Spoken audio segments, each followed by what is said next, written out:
Hey, there, Paperback Radio hosts. Can you tell us, where do you get all your ideas? It's funny you ask that. We can sum it up in one word. Plagiarize. Let no one else's work evade your eyes. Remember why the good Lord made your eyes, so don't shade your eyes, but plagiarize, plagiarize, plagiarize. Only be sure always to call it, please, Inspiration!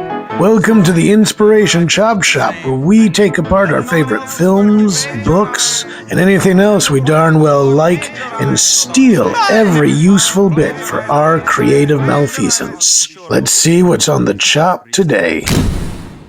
Hello!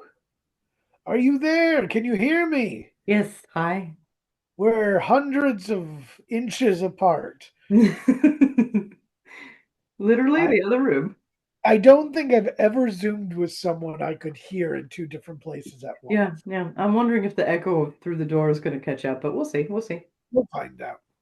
So this is our first fifth Friday of the new year. Our first fifth Friday of the new year.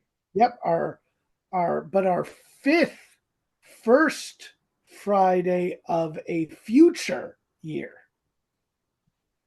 When they change the calendars. Sci-fi. Yes, okay. So we want to introduce a new thing that we're going to be doing here at Paperback Radio, and it is called Plagiarize. Inspiration. Yes, we're just going to steal from people. Yes. Originality is overrated. Totally dead. Nothing is new since Homer. Homer? Is that what they said? Nothing new since Homer? There was no one before Homer that said that Homer was stealing from them? I was referring to Homer Simpson. Who are you talking about? Oh, good stuff. Yeah, so basically, good artists steal. You get inspiration from everywhere, and this whole podcast is there's going to be a whole new podcast every other Friday, the second and fourth Fridays, that is going to be us talking about the movies or the books that inspire us. And in the first case, the radio play that inspired us. Right. That's right. We thought we would begin this process by talking about the thing we stole from all the way, coming up on 3 years ago.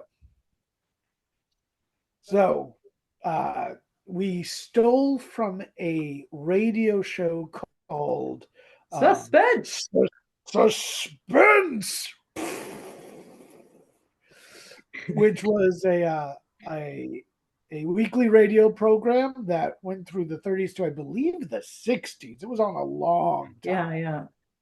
I remember them saying it was from the late 30s to the 40s, but I think there might have been other things like that, like, hey, we missed Suspense, we're going to do it again. So I think it got revived. I do too, because you see, but everything I know comes from that sort of golden age of about 1939 to 1948, right? So, and everyone who was cool was on Suspense. You had Vincent Price, Peter Lorre, Humphrey Bogart, Cary Grant. Frankly, if your grandmother wrote their names and put little hearts around it in her diary, they were on this radio program. You mean Frank Sinatra was on there? So, okay. Yeah, to bring up Frankie. So, according to the magnificent powers of Skynet, apparently he was on an episode.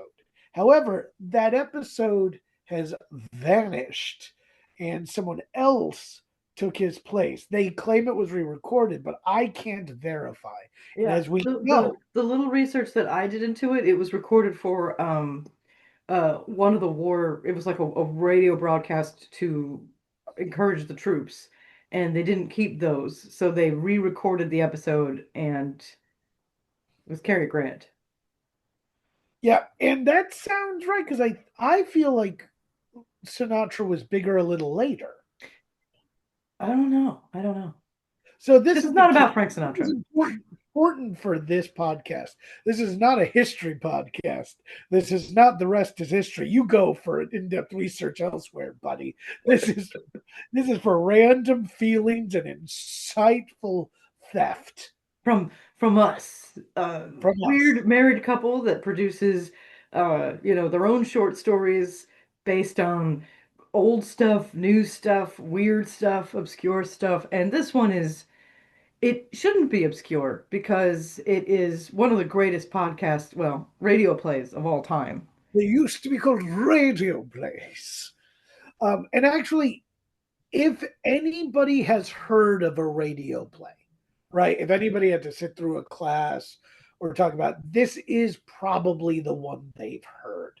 Or, oddly enough, the other one this writer wrote. Yeah, So I it think was it's interesting. We've talked about suspense, but we have not actually talked about the name of this radio play, which is well, I will get there. we're keeping them in suspense. We are. Wait, how did you say that word? So we're keeping them in suspense. Dun dun dun.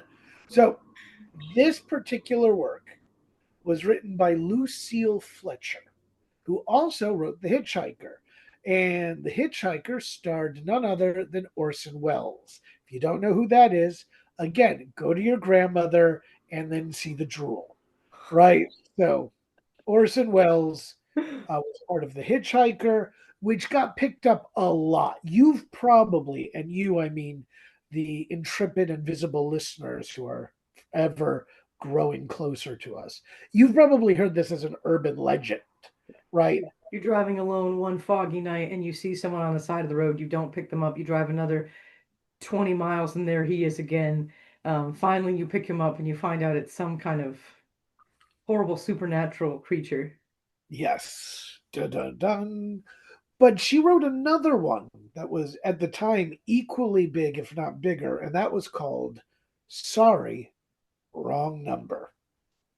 And this is considered by many, including Orson Welles, to be the best radio play ever written.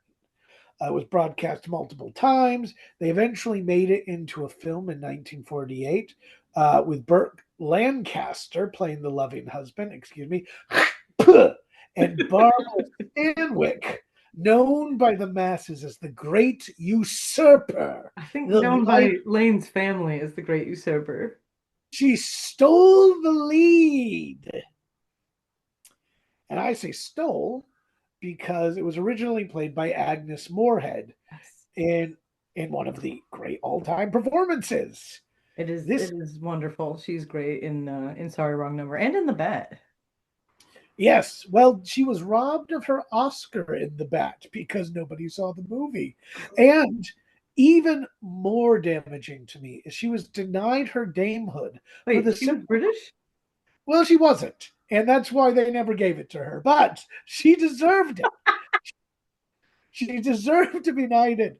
She was, however, nominated for an Oscar 4 times. Agnes Moorehead is a brilliant actress. And for those that don't know, obscure actress from the 30s, let's talk about her obscure work from, what, the 60s and 70s? She was in Bewitched? So if you know her from Bewitched. She was the aunt. She was the sort of crazed, kooky woman who liked to do revenge on this moron of a husband who married her niece. Oh my gosh. But Agnes Moorehead to me was always, I liked her better than Katharine Hepburn. She's probably not as good an actor as Katharine Hepburn, but I'd say she's right up there. She's got a lot of good stuff.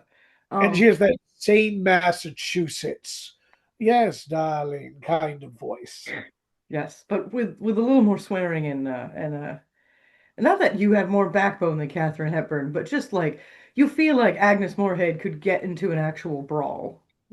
So because part of it is the fact that Agnes Moorehead was named Agnes, and like boys named Sue, this required a certain amount of pluck right out the gate. But she is the voice for Sorry Wrong Number. If you look it up, and I suggest you do, it's free all over online. It's part of the Suspense radio project, which you can get online. And if you want to be surprised by this, spoiler alert for an 83-year-old thing, we're going to spoil the fuck out of this. We're literally about to launch into a synopsis.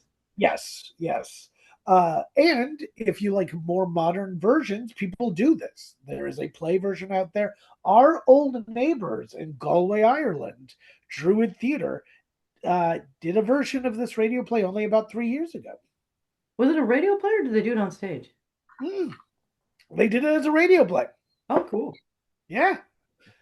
So outside of Aggie, outside of my beloved from before you, this is a large cast, but it's all sort of going around her, right? So most of these names won't mean anything. So we have Hans Conroy, Harry Lang. These are all actors. We don't know who played the operator, and I'm going to get into that in a bit. Margaret Brayton, Paula Winslow, Joe Kearns, who also is kind of important. And then I love this. The website I found said Richard Harris ? And I know they don't mean the famous Richard Harris. So who knows? Not us. Oh, man. The most important person is Agnes Moorehead. She plays the invalid who is making all the phone calls that begin this. Mrs. Stevenson. Mrs. Elspeth Smith Stevenson. And it begins. What's great is you get dropped into this, right? You get a little intro from the Man in Black, who I think was Suspense's version of The Shadow, but far less cool. But he gives you this is suspense, and you're about to be filled with terror. And Agnes Moorehead, yes, the Agnes Moorehead is here. Please continue to turn in and enjoy a drink of Roma Wines, the pleasant wine for a pleasant evening at home with your friends. That's While right. murdering people. While murdering people, one of California's finest vintages. So once the actual thing begins, though, you're dropped to the sound of one of those old rotary phones, right? And an operator picks up, because in the old days you would have operators who could help you with your telephones, and you meet poor Aggie. Oh my God. Stevenson, and she's like, I'm trying to get to my husband's number. I've dialed several times and he won't pick up, and I don't understand. And this operator, what's wrong with you? Why aren't I able to reach my husband? Can you help me? Not yet. It's actually because they drop into the conversation very quickly. So I want to speak to my husband. You hear the ringing again, and then suddenly there's a click, and you're in the middle of another conversation, and she can't be heard. Yes. You hear her go, "Excuse me, hello," and there's these two people talking, and very quickly it becomes clear they're planning a murder. I know, and even worse, they've been hired by someone. Yes. They've been hired to kill someone's wife. And what's great is it's these two guys, one of them clearly sort of middle management talking to the client, and the other George. And I love George. George is this sort of sweet sounding, he comes off as slightly dim, but not incompetent. He knows the job. Yeah. This is a guy who you work in the office and you know he can do anything you ask him if it's related to his job, but you don't give him your lunch order because it will confuse him. Yes, that's exactly who he is. Like he's aware that, oh, the client is here. Don't worry, it's going to be okay. Can I use a knife? Can I use a knife? I love that line. Yeah. Because it's followed with, we don't want her to suffer. He goes, can I use a knife? Yeah, no, that's fine. That's fine. You're allowed to use a knife, George. Yeah. And you get the sense like, you don't know if George prefers knives, if he prefers to strangle people. It's just, he's doing this because it's about what the client wants. That's right. This is a very professional. It's one of the themes that comes out throughout this thing, the idea of customer service. And until you said that, I didn't realize the best customers you hear are from these two murderers. Yeah, because everyone else is not giving her good customer service. Oh my God. These guys are helping someone, but they go over some essential points. And I think it's important to hit those essential points, right? The murder will take place at 11:15 exactly. Mhm. The target is a woman hired, and the killers have been hired by her husband. Prince Charming doesn't want her to suffer, so he's a very sweet husband murdering his wife. There is a patrolman nearby, but at around 11, he ducks into Second Avenue Bar. And the reason they picked 11:15 is because there will be a train coming by, which will drown out all the screams. Oh. She'll be alone. Nothing will be done. And as soon as that little detail hits, the line goes dead. There's also a bit in there about, make it look like a burglary. Take all of her jewelry and That's right. That's right. Take the jewelry. And George is going through it, very methodical. Okay. Now, once the line's dead, Mrs. Stevenson is not someone to just sit around and do nothing, except she's an invalid, so she has to do it from her bed. So she calls the operator back, and this is where we get the abuse, right? We're stuck with this delicious bit of juxtaposition. We don't know who plays this operator, like I said. My personal guess is it's actually Skynet who sends someone back in time, because this is the most robotic AI-ish voice I have ever heard. Yeah. So like AI went back into the past and replaced itself with this woman. That's right. She is such a customer. I can't do that. What would you like? Where would you like the call? Yeah. I just heard a murder. Where can I place your call? You don't understand. Someone is going to be murdered. How can I place your call? Like no emotion at all. Like she literally has a script in front of her. She refuses to say anything except what is written down on that page.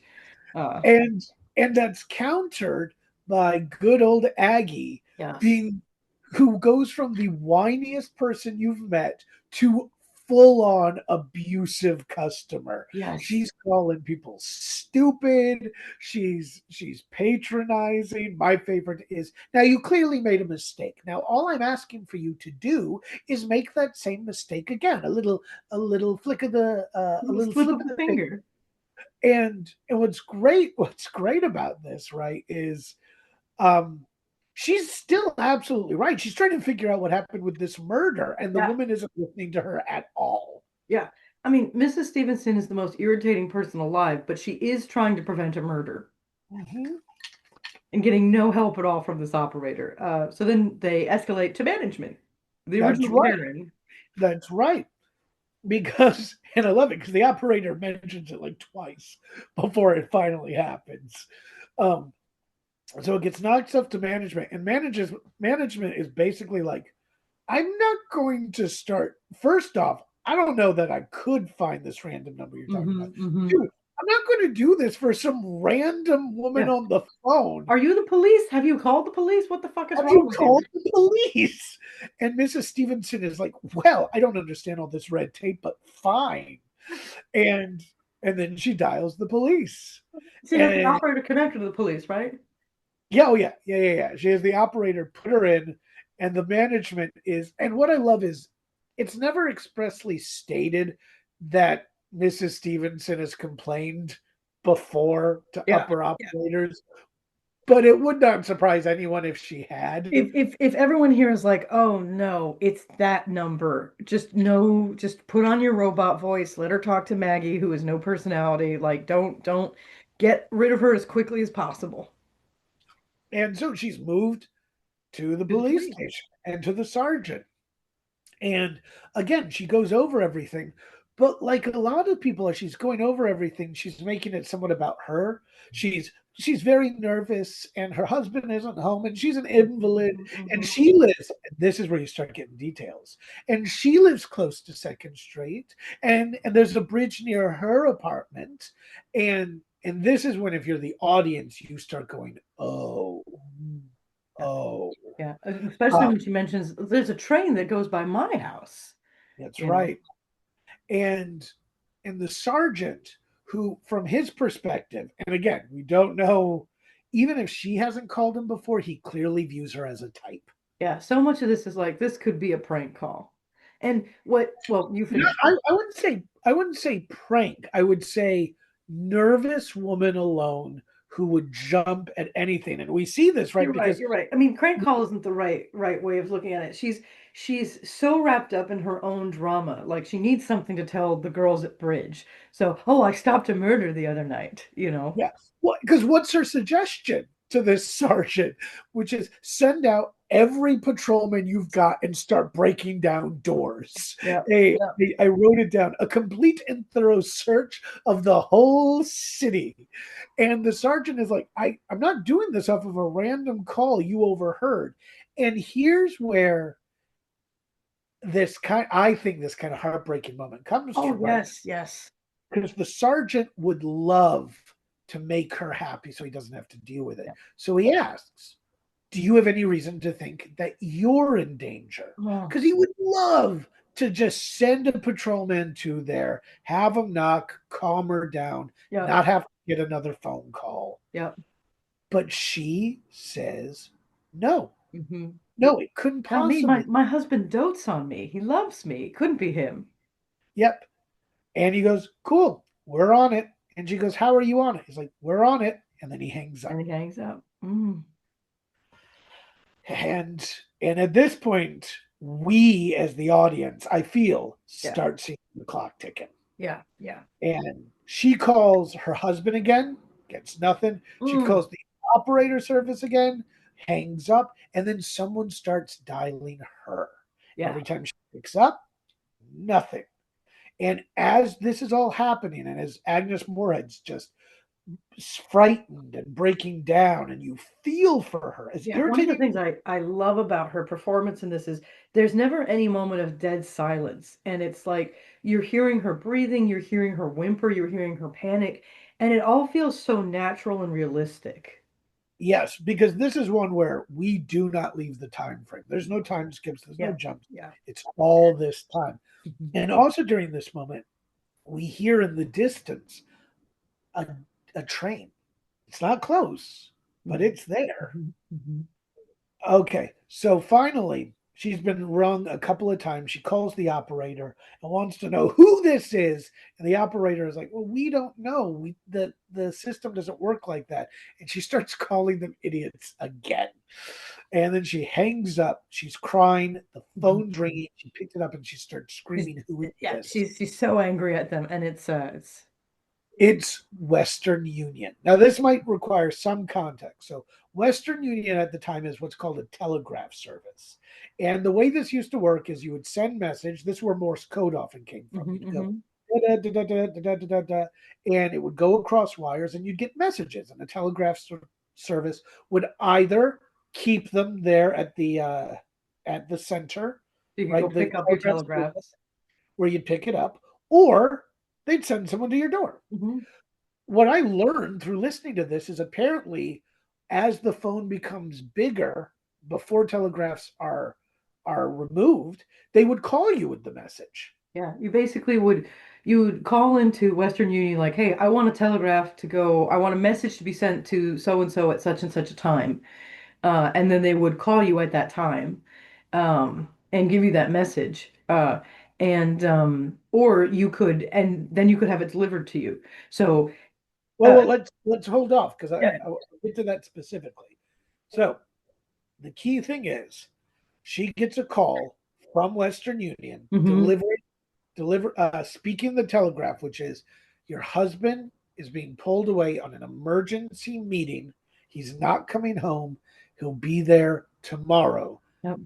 Poor old Aggie, poor old Mrs. Stevenson is going to be all alone for the night. Yep. Now, this brings up, and this touch, two interesting points. First, the guy who does the Western Union voice is the same guy who does the voice for the Man in Black. Yes. The guy who introduces it. This guy who has a very menacing vibe. One might say is sort of the harbinger of death. And second, this is also just this terrifyingly heartbreaking moment for me. Oh, yes. Western Union asks if they'd like the message sent personally. So apparently you can get the message on the phone, and then if you want it written out, it'll be delivered to you. Will be delivered to you, which means someone could have come to her home. But she almost instinctively says no. Yeah. No, I don't She, need the message. she's this woman who has a kind of script about here are the polite things to do. And the correct things to do are no, my husband's not going to kill me. Don't send the police officer to my door. And no, I don't need the messenger. I've received the message. So she says no to these people who might have been there and saved her life. And then after that goes, she calls her husband again, trying to catch him before he leaves. Nothing. And I don't care how irritating you found her. At this point, she is so frightened. Yeah. She is breaking down so hard. You feel for her. She hasn't done anything to deserve this. No. Like she's suffering and she's all alone. Yeah, all alone. And no one that she is able to talk to is able to give her any kind of comfort or cares at all about the fact that she's breaking down, because the operator doesn't help her. Because now she's calling because she's trying to get in touch with a nurse to stay with her overnight, right? So let me go over that, because that's kind of important. So she calls this nursing service. We learn another thing. She had been hospitalized 2 years before for her nerves. Mm-hmm. So she's probably been an invalid for at least 2 years. And she just wants a nurse to come and be with her. But this is World War II. Mm-hmm. This is 1943. Yep. They will only send nurses out with a doctor's note. And so as she's just begging, it's like, I got the money, please. She hears a click on the phone line. Oh, God, yeah. And that's when she goes, did you hear that? And we find out two essential things. First off is she basically pulls a, can I speak to your manager? And she says, well, we could, but she went out for her meal. It's like, well, when will she get back? It's like, well, she just left at 11. Wait, what? What time is it now? It's 11:14. There is someone in her house. Just picked up the downstairs phone. 14. So then she hangs up. She calls the operator, and she's whispering. Yeah, this woman can't even leave her bed to lock the bedroom door. That's right. And she's whispering, and she's begging the operator to send someone. And the operator, again, says, I'll transfer you to the police. Yeah. And she switches it out. Agnes Moorehead begins coughing violently, and you hear steps coming up, a door open. She screams, but as she's screaming, a train goes by, blotting it out, and you're left with just the ringing. Just the ringing. Because, and I forgot this, the initial attempt to call the police in this moment hit a busy signal. She's hitting a busy signal. That's why she has to go to the operator. And the operator, who will not say anything to her except, how can I address your call? Does not say, oh, this woman is saying she wants to talk to police. Let me just go. That she needs to have this woman tell her. Like, so it's not stalling, but she's definitely like, this woman has called me 5 times tonight. She's been calling me an idiot. I'm going to get in her way and make her specifically request to be transferred. Oh, yeah. And so as the phone is ringing, which is the only sound you hear after the train. Yes. Someone finally picks up, and it's the police. And he goes, yes, sorry, police department. And you hear George. You hear George's voice go, oh, sorry, wrong number. And then dramatic chords, and you're at the end of the story. Yeah. I remember him, George saying, oh, sorry, this is the wrong number. Don't worry. It's okay. Everything's fine. Everything's fine. Sorry, wrong number. Yep. Because it's back to that I'm a good, decent guy, like that voice that says, oh, this was a mistake. That little bit of human compassion and connection is in there, which is just kind of like, oh, the murderer has that. No one else had it, except it's such a great moment. Let's cut it here, and then we'll start chopping this thing for parts. This Valentine's Day, remember, just ask her out, because otherwise things happen, magic goes was all wrong. You find out she's also been experimenting with forces beyond her kith and kin. A lion appears, he's hungry and he's got wings. The entire place comes down. Fish! There are fish everywhere, and maybe if you're lucky, you'll get a kiss. Just ask her out. Oh, and also, enjoy Winged Lions and Stonefish. Only on Paperback Radio. Plagiarize. Plagiarize. Let no one else's work evade your eyes. Remember why the good Lord made your eyes, so don't shade your eyes, but plagiarize, plagiarize, plagiarize. Only be sure always to call it, please, research. All right, so we have returned, and now time for our criminal activities. So, beloved. Yes. Sorry, wrong number. Yeah. Lucille Fletcher. Would you, how would you fence this? And by fence it, we mean you're going to take basically the entire thing, either the entire story structure, the plot, genuinely just adapt it, right? Like, grab the script and say, based by Lucille Fletcher's Sorry, Wrong Number. Exactly. Whole cloth, fence it. Or would you chop it up for parts in our inspiration chop shop? Yeah. Individual stuff interests you, that kind of thing.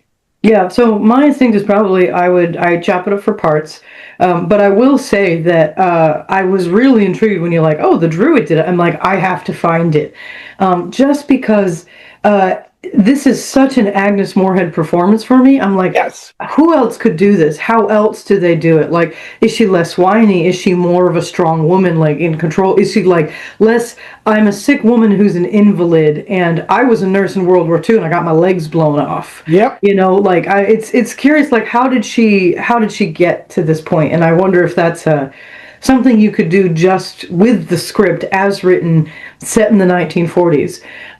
But immediately my mind starts going to, how do I adapt this? How do I make it something different? Because there's so many great moments here. Like, we've been kind of harping on the customer service element that I think would be really fun. So one of the things that we were literally just talking about outside, you know, because there's a pause between here, was, you know, what if we, you know how nowadays when you make a phone call, the AI answers and it was like, this may be recorded for customer service purposes. Absolutely. An important part of being ignored. Yeah, wouldn't that be funny if this was like that recording? Like, someone is watching this because they're making a training manual and they're literally hearing this conversation. Oh, I love so I actually view that kind of as an adaptation, right? Because you're taking the structure and it's like, so someone's job is like, okay, let me go through this stuff, and it's like, we just let this woman die. Holy shit! What mistakes were made? And how do we handle this in the next training manual? Like, by the way, if someone comes on and they're saying they're thinking somebody's going to be murdered, don't stick to the script. You know. But there's another thing of like, how do you adapt this in the modern day? The technology in this is so specific to the 1940s, like the telegraph phone conversation, the fact that when you're making an outgoing call, you get an operator. You know, what happens if you know, this is set today, and you're really talking to AI, and the AI cannot fathom this human is about to die. Yes. So it keeps going by its script. It's demanding that you follow the procedures in a particular way. And if you could just get to a human. Well, and what's really great about AI is anybody who's ever dealt with it, it has that faux empathy that would be really, really both hysterical and upsetting if someone's coming for. So it's like, just call the police. The killer is coming up my stairs. I understand this is upsetting to you, and it is my fault for not hearing. Yeah, I'm so sorry that I haven't been able to understand what you've been saying up till now. Have you locked the door? Bitch, I can't leave my bed, you know? But I think it'd be even I should have remembered that. Thank you for correcting me. Yeah, calls you by the wrong name. But I think it'd be even more like push that sci-fi further. Like she's an invalid who has a robotic assistant. Literally, the robot is in the room with her and can't help her because it can't hurt another human or something. Like there's so many great elements of this. No, because I think you're touching on a thing that feels and outdated, but really it's kind of part of the core of Sorry Wrong Number, which is how cutting edge it is, right? So this is over radio. Yeah. And not only is it over radio, it's all this would be sort of like how people sometimes do a thing we've talked about too, doing a TikTok story or an Instagram story, like following a fictional people and you see what happens through their stories. That's the kind of the equivalent. Yeah. You hear in real time, you everything is happening, and she would not be in this position to know. She would be in this position to die, but she would not be in this position to know what was going on if it weren't for modern technology. Yes. If she hadn't made that first phone call and broken and possibly been connected properly to her husband's office. Mm-hmm. And overused these guys making the phone call from her husband's desk to each other, which, just so people know, was the kind of technical mistake that could happen. I remember my grandmother used to telling me that basically houses would share phone lines. So you'd pick it up, hear the conversation from another group, hang up. Yeah. So whether this is technically possible, it's close enough to what everybody's going through. Yeah. The idea that it could have not been a direct connection to the husband. It could have just been an accident. But because he's calling from the payphone, around the block, and they share the same line, which is why you had an operator to switch the boards and connect calls, and I love that. But this is the kind of thing, like, one of the ways to chop is to set it in a different time period. You can't really go further back.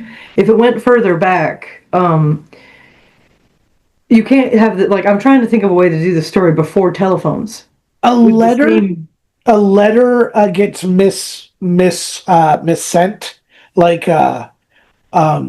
I could see an epistolary kind of thing. So we're going to kill this person, etc., etc. It gets delivered to the wrong house, but was it the wrong house? Yeah, that kind of thing. One of the assassins are slightly soft-hearted, so they are trying to warn her.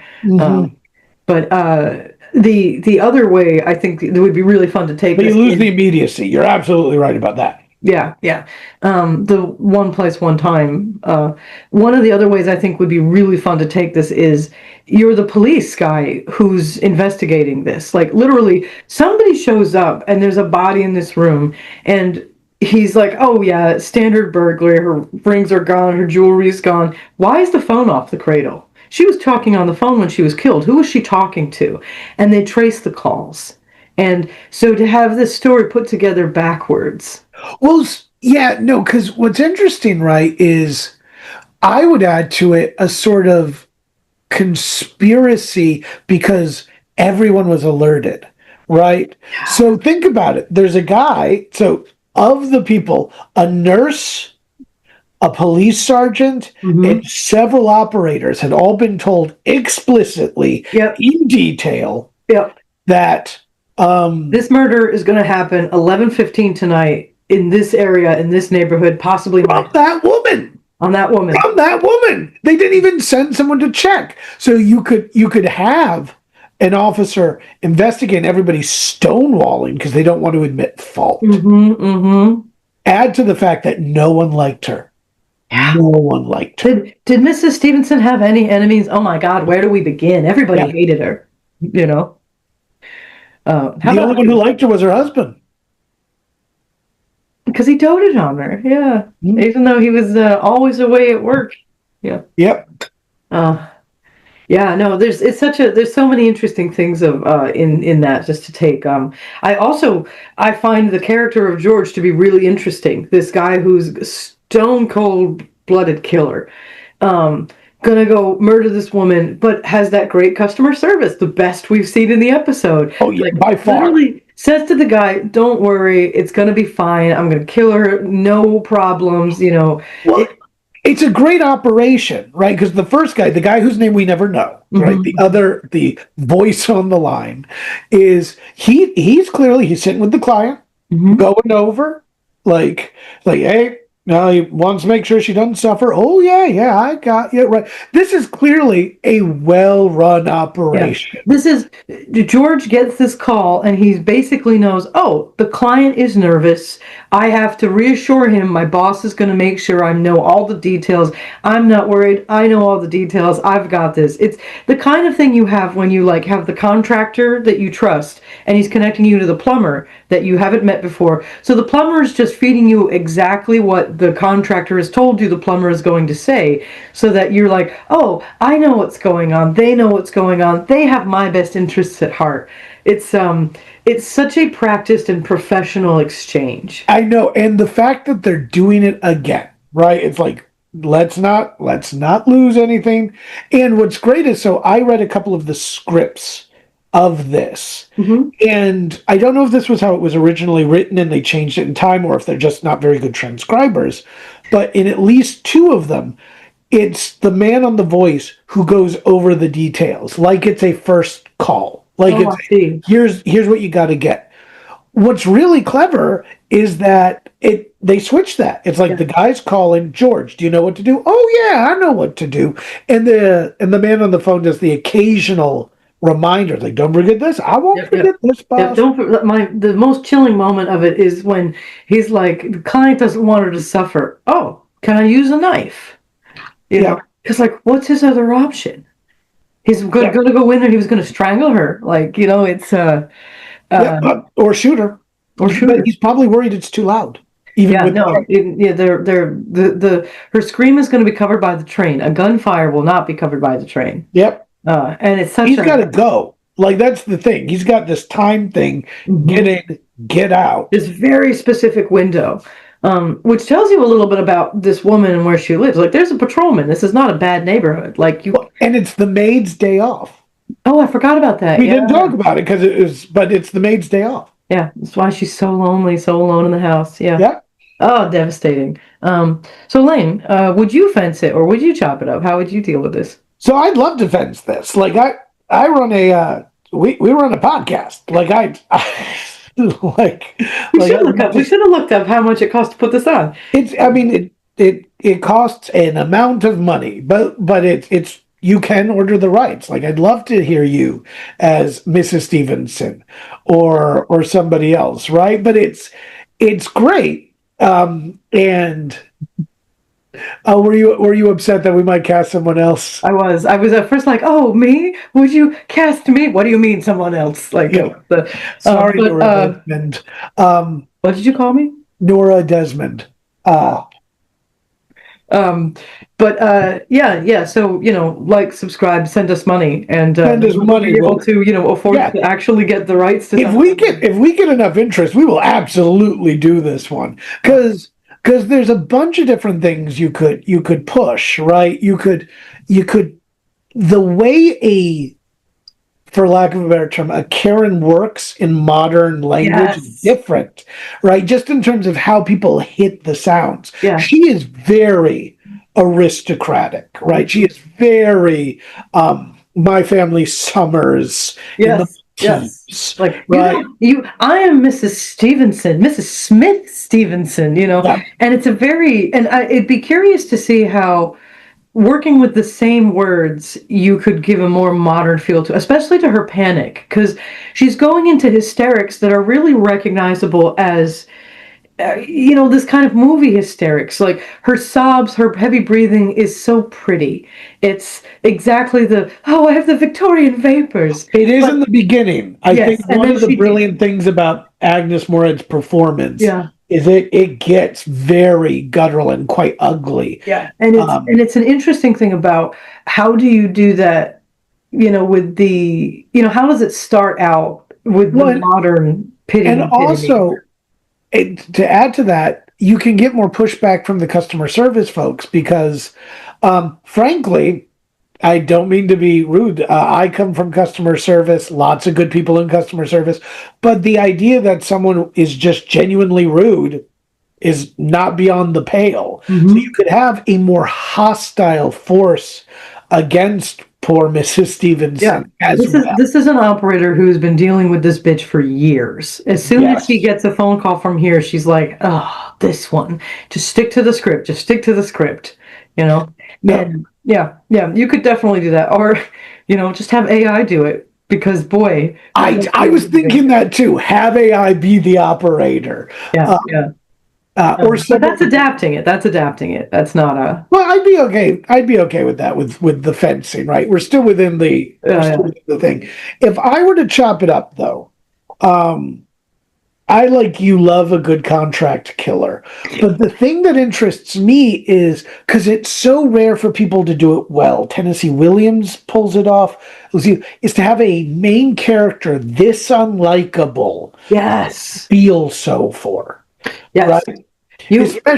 You might start out saying, God, I wish this bitch would die. Yes. And is she going to live? Is someone going to save her? Is the police going to be there in time? And it's... Yeah, why didn't anybody do anything when it's like you would have hung up so fast on this person?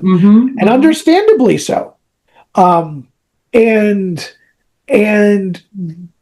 working off, because part of the other thing is one of the modern jokes and parlances is it's amazing how much people can suffer in fiction right now if they're irritating. Like you see it in horror films all the time. It's like the person was rude, so then they're tortured to death. And we were literally talking about a show we love where there's a serial killer, but it's okay he's a serial killer because he just kills possibly sexists and racists and maybe only white men. Or even because you get versions of this no matter what, right? You get versions of this for dudes who kill the irritating or manipulative woman or like everybody's got a version of that, and we get it. Like we've all met these people. We've been cut off in traffic, and like ooh, and this sort of crocodile part of our brain just starts. I want to kill. It's so funny. There was one time I was watching I didn't know what it was. I was watching Nathan Lane going to the opera, and he clearly enjoyed it. And this younger man sat in front with his girlfriend. And was obnoxious, was on his phone. And he brings a new girlfriend every week. And this man who has season opera tickets has half of these shows ruined by this young guy there. And I'm like, oh my God, I'd fucking kill him. And then Nathan Lane kills him. And it's the opening of a Columbo-esque TV drama where we're going to watch him get caught. But I'm like, I was so on Nathan Lane's side, like, I would fucking murder this guy. And it's like, oh, he actually did. Cool. Yep. And I think things that do really well, not with, because you have versions of these stories which are basically punishments. They're bad, they get their righteous punishment. Yeah. But this is actually lots of people are irritating, and it doesn't mean they deserve to die. And there's actually not that many people who pull off those stories very well. It's this. It's A Streetcar Named Desire. There's like 4 or 5. There's some episodes of Homicide that pull it off. Yes. Oh, and you haven't even gotten to the one in Homicide where the guy gets cut in half by a train, and he's just obnoxious. So this is a thing I'd like to play with, not throwing people in front of trains. I'm past that part of my life. But but the idea of you're dealing with someone who is unlikable, not evil, not cruel, but unlikable. And a way is I could see dealing with, sort of understanding modern health if the character was autistic, but you didn't know that. And you realize that this person just doesn't have the same filter because they're on the spectrum. And then they're made to suffer and die because of this lack of communication. Because they couldn't communicate. Oh, that's a really interesting. That'd be a cool rewrite. So that is the part I would take, which is the if I'm chopping it up, if I'm not just doing a full adaptation, is because you meet these people all over, right? You meet people at the bar who aren't violent, who aren't but don't know that they're not wanted in this conversation. Yeah. Yeah, those people that fall asleep on you on the subway train. Yes, these. My life is filled with people who don't quite understand that they're lovely, but I don't really want to deal with them, and that can be quite irritating, especially at the wrong times, because not all of these people aren't rude. Many of them are rude, but They still don't deserve to die, probably. And the beautiful thing about this performance is, oh wait, am I sometimes that person? Am I sometimes the person who's irritating? And am I sometimes the person who doesn't listen because I don't have time for this right now? Yeah, if I'm in customer service, would I hear someone say there's a murderer and just pass her along? Yep. You know, would I be the person First, who slow down the or slow down her trying to connect her to the police because there's a man in her place, you know? But yeah. Shall we move on to prompts? Yes. Yeah. Shall we go? You do one, I do one? Yeah, and just as a timeout here for a moment between the two of us, we're saying none of the ones that say for our paid subscribers. Do we need to have a conversation about if any of mine should be for the paid ones, or No, they're definitely. You will have 5 for the paid ones. I will. I don't. Oh, okay. So I have to make up those 5 later. Cool. Yeah. All right. Cool. So that's a lot of prompts to give people, but I remember why, because of the. Yep. All right. Cool. On timeout. Let's go. So let's move on to the prompts. All right. Well, you start us off, babe. Cool. So the first prompt I had is modernize the story. How do you write a one-room, half-hour scene with the same dynamic in today's world of cell phones and AI? We were sort of talking about this. I love that. Yeah. I love that. It's because you could feel so, and it could be a murder, it could be a monster, like a sort of alien thing. You're on a spaceship. You're talking to all of these kind of things. It's a danger that was never anticipated. Oh, I had literally meant modern world like 2026. Oh yeah, it's cool. Yeah, I jumped sci-fi, but yeah, I could see that too. Mine is a phone operator. So I'm setting it. I love period pieces. So set in the same time period, 40s. A phone operator who's having an affair with a married doctor overhears a plan to murder that wife. What you gonna do? Drama. Yeah. On one hand, she's like, I love this man. His wife is nothing but misery to him. But holy shit, I didn't know he could murder somebody. And is she going to save the other woman's life, or is she going to be like, well, if he murders her, he's going to marry me? So. Yep. Cool. Especially if, because again, it's just the problem. So one of the thoughts that go through my head is, what if he's not the one planning the murder?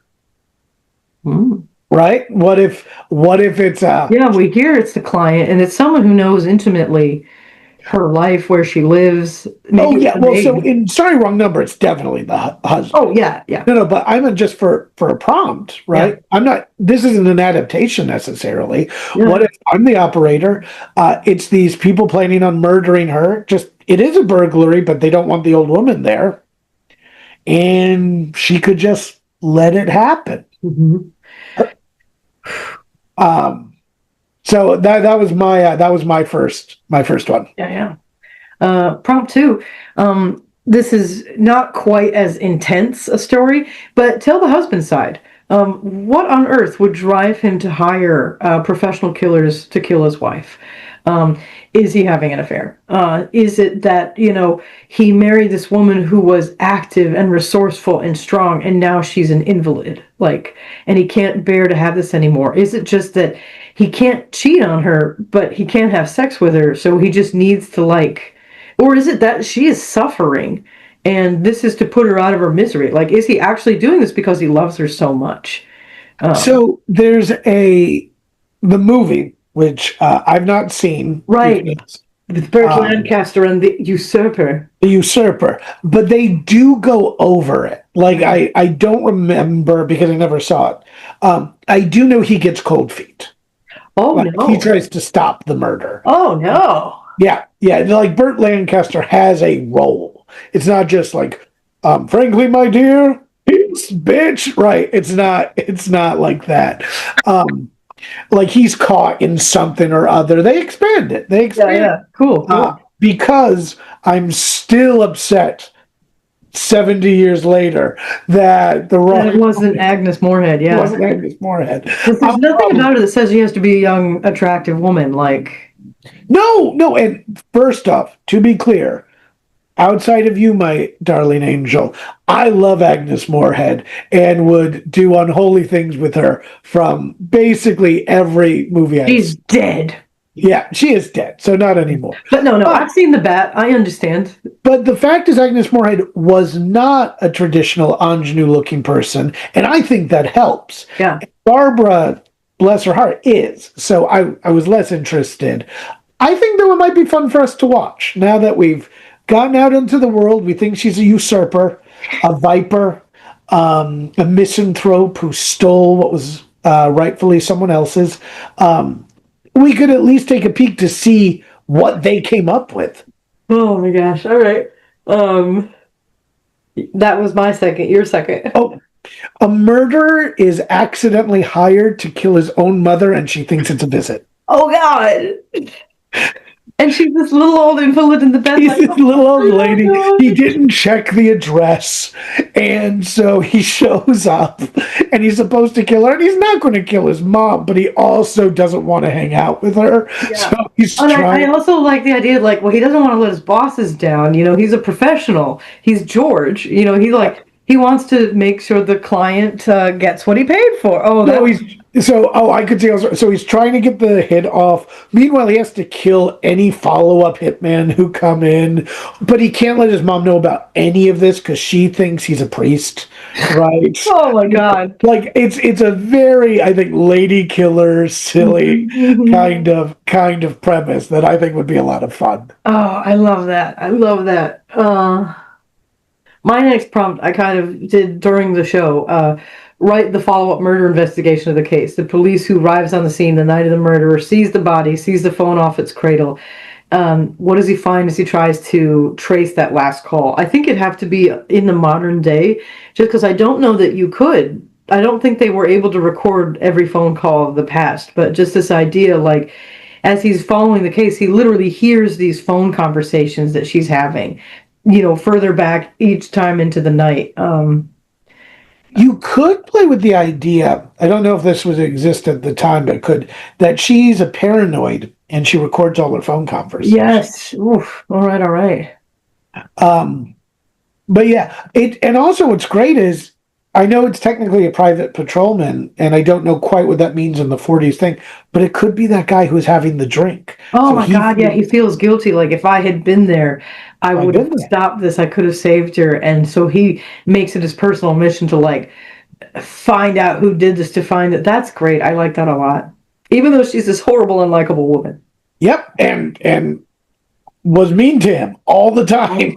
I mean, it's kind of like that Maltese Falcon thing. Like, it's the principle of the thing. You find out who killed your partner, even if you didn't like it. You know, you find out why this happened on your street. You know, who timed your habits. So this one is a modern day one. It would be set in the modern day, and it's a similar style. This is closer to an adaptation, but it's a sting operation, right? So you're getting different police officers talking to each other. They're coming in on this crime, and something goes wrong, and people start dying on the line one by one. Oh, I love that. I want you to actually write that for Paperback Radio. Yeah, I think it'd be a good Paperback Radio. Yeah, because it's got that unity of time and space that Aristotle and Poe talked about, of like, and to have it like the reason why this is being recorded. I like that one a lot. Yeah, no, it'd be great. It's like, okay, double check, do the thing. This is what we're going, and I don't know if it's a supernatural thing wiping them out. It could be set in the witch hunters world, right? Right, or it could I'm now entering the kitchen, coming around the corner, you know, and then you hear the sound. Or it could be a thing like the criminals. One of the people you hear is a mole, and let the criminals know what was going on. Yeah, or the criminals just somehow intercepted the radio signal. I think that's the thing that can happen. I don't know. That's great. We're on number 4, right? Yep.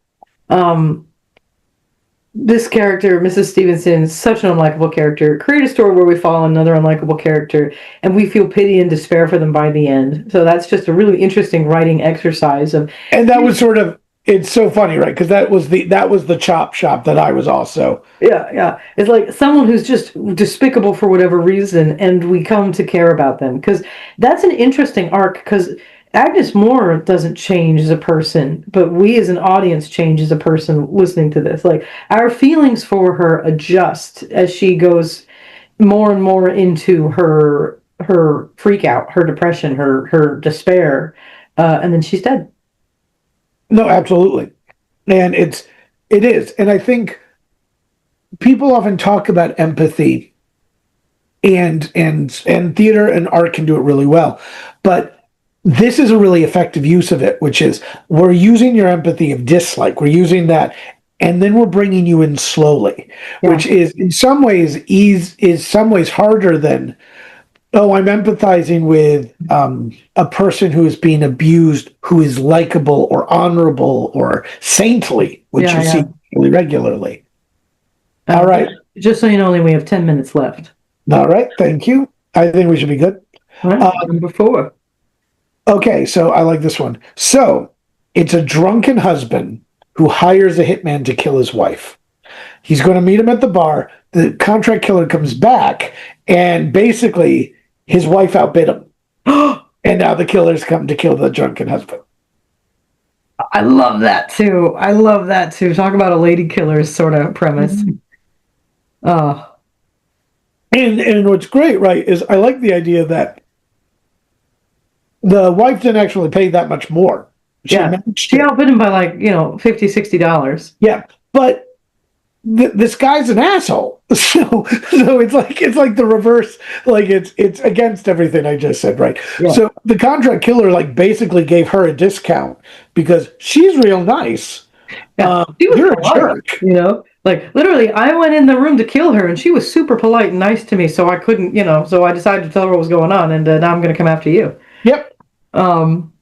We've sort of been doing this next one throughout. What would happen to the story if you added supernatural or sci-fi elements to it? What if, this woman who is hired to be killed, what if she's actually actually really deserves to die? And, she's maybe a vampire or something, or I don't know. Add your own supernatural sci-fi elements. Well, here's one. For my 5th is a sergeant gets a nightly call from a woman. Every night. Very similar dynamic. This is going to happen. This is going to happen. You don't understand. Why didn't anybody listen to me? And every single one of them turns out to be true. Mm-hmm. And I'm going to call it Calling Cassandra, right? Cassandra Calling. Cassandra Calling or something like that, right? Oh, the idea that she's 100% correct. And they start coming true, and it's only well into it that he starts to believe her. But by that point, she said, "That's a shame because you're going to die tomorrow." And then it would end or something. Yeah. I mean, and there's also if it's set in the modern day, police have to have probable cause or something like that. The psychic called me and said is not probable. No, cause. and I do think that'd be a lot of fun. But I do think he just doesn't believe her at first. Yeah. I mean, it sounds like a crank call. And then we've both come up with even more prompts. Isn't that right? That is right. But can people only hear those prompts if they get a subscription to Paperback Radio? That is right. On our Substack, you can have 10 more prompts sent right to your email if you buy me a cup of coffee or Lane a pack of Diet Coke. Actually, can you turn that the other way so that you can see the branding on that? Oh, yeah. Dr. Pepper, please sponsor us. I drink enough of this. Even if you just give me this for free, Dr. Pepper, that will save us, I believe, so much money, $80,000 a year. Yeah, but yeah, our monthly subscription it's $5 a month. You get access to these prompts, additional articles from us on our Substack, and other cool things. Let us know what you would like to see. It would go to things like buying the rights so that we could perform Sorry Wrong Number, and maybe hiring other voices so I don't have to do my Agnes Moorehead impression. I think you do a great Agnes Moorehead impression. Well, I'm a very sick woman. You are. All right, folks. Thank you. We will be doing more of these. Happy 5th Friday. And Plagiarize. Plagiarize. Let no one else's work evade your eyes. Remember why the good Lord made your eyes, so don't shade your eyes, but plagiarize, plagiarize, plagiarize. Only be sure always to call it, please, research.